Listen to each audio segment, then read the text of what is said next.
and so forth.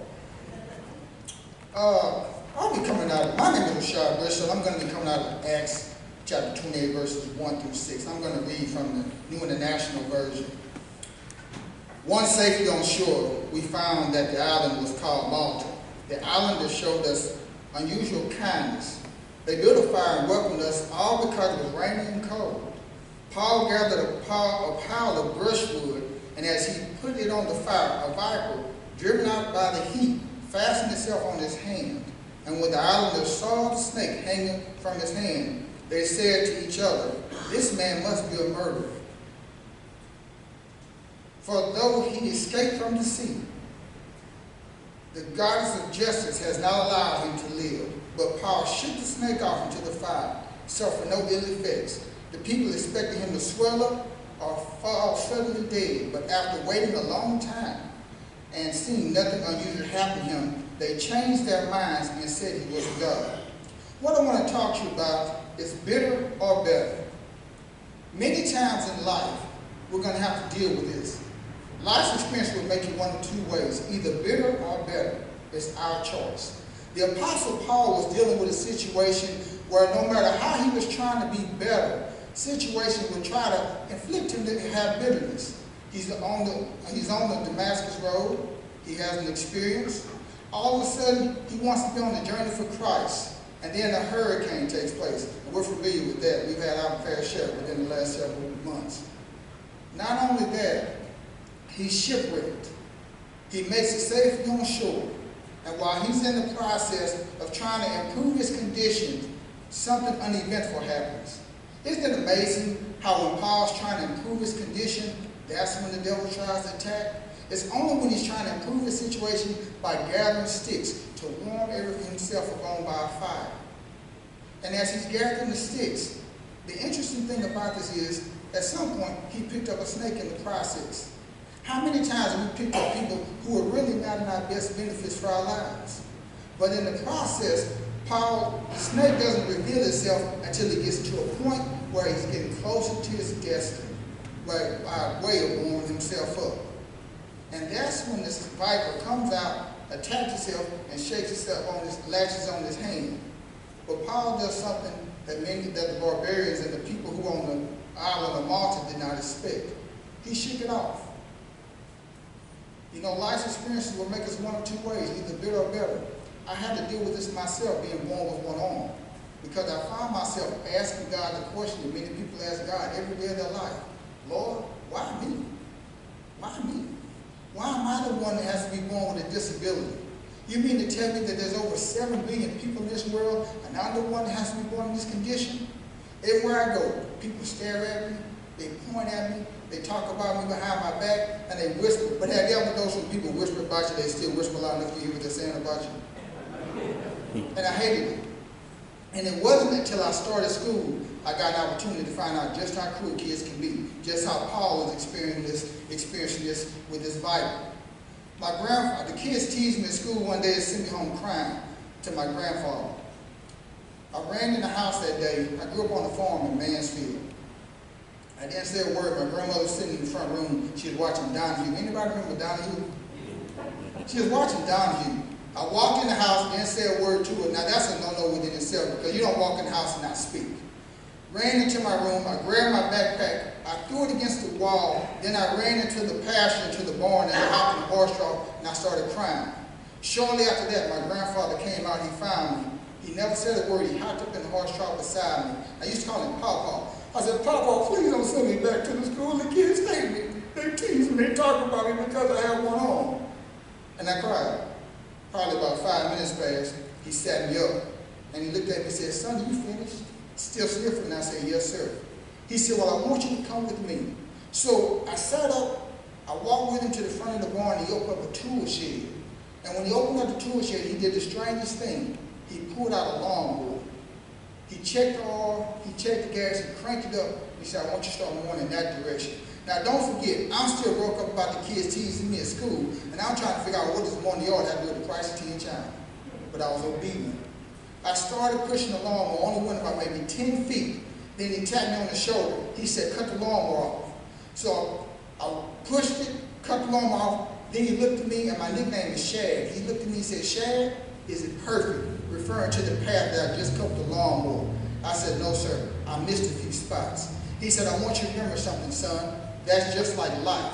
It's just like mowing the yard. You have to push hard. You have to push straight. And when you look behind you, you still might miss something, but you keep pushing anyway. And what we see here with Paul is continuously persevering despite the opposition that is around him. And in my life, my friends, we have to continue to persevere. Every day won't be a good day.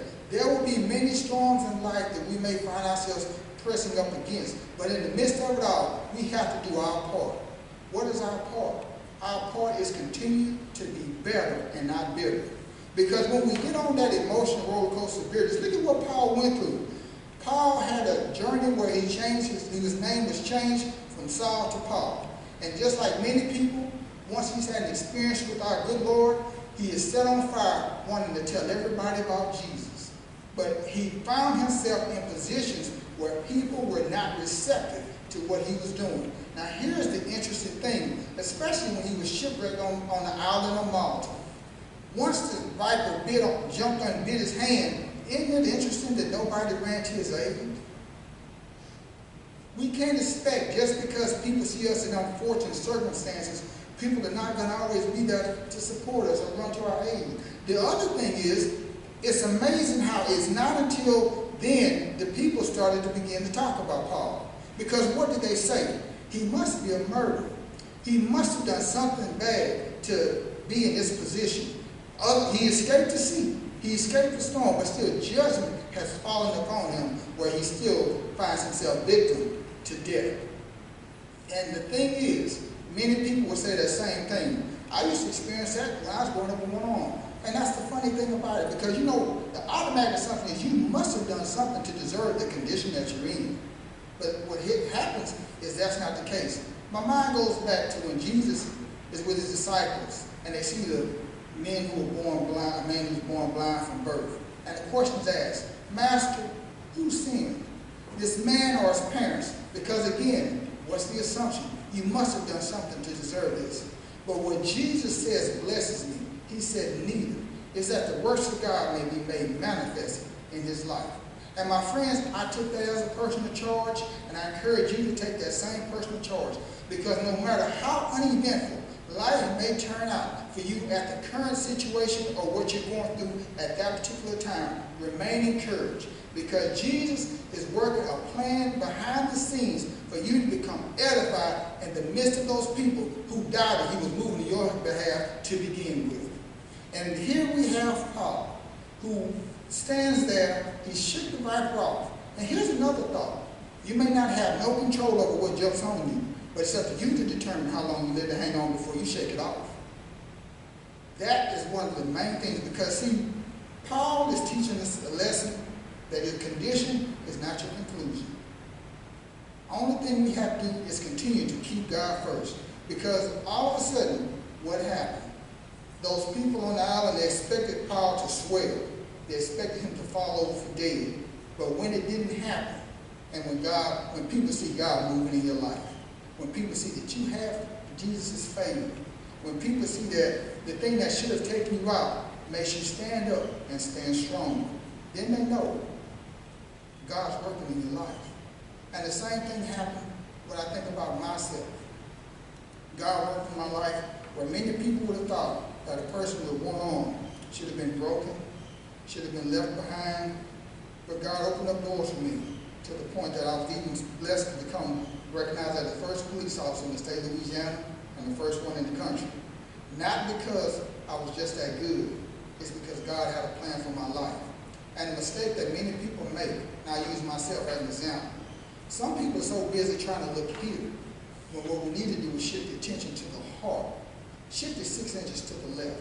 When you look at the heart of a man or a woman, that is the true essence of a person. Any coach will tell you, you can have 10 athletes with 100% talent or 10 athletes with 100% heart. Which one would that coach prefer? The one with the heart. Because they know they're going to be doing it out of sincerity. And during this season, of all seasons, during Christmas, we have to continue to make sure that people see our heart. that we still have a heart for Christ, despite the COVID-19 pandemic, despite the social distancing, despite how upside down the world may seem. God is still in control, my friends. Paul is an example of this. And the thing about it that really brings it home, life's experience will make you one of two ways, either bitter or better. One of my favorite movies, and I was looking for it on television last night, but I couldn't find it, is with James Stewart, It's a Wonderful Life. Has anyone ever seen that movie before? I was really looking for that movie. My wife was laughing at me because I lost 30 minutes just scrolling through the channels. And the thing I love about this movie, It's a Wonderful Life, we're brought to a man who seems like he puts his life on hold because he's trying to be a blessing to everybody else. But in the blessing, we're talking about George, James Stewart's character. George seems like he puts his life on hold to be a blessing to everybody else, for his dad, for his brother, for his family, for his friends. And George sows all kind of seeds. When George finds himself at his most desperate point, he's ready to take his life. But an angel appears, and he gets a chance to show George how many lives were really touched just because George had a good heart and he did the things that he did. And before it was all said and done, George got an opportunity to see just how life would have been for so many other people had he not had the positive impact that he had on them. Then George got a chance to see my life was not in vain. George was about to struggle with bitterness and was about to take his life. But George got an opportunity to see just how much better he made people's life. My friends, that's one of the main things we have to remember during this season. No matter how life tries to throw something at you, don't be bitter, be better. God bless you and thank you for your time.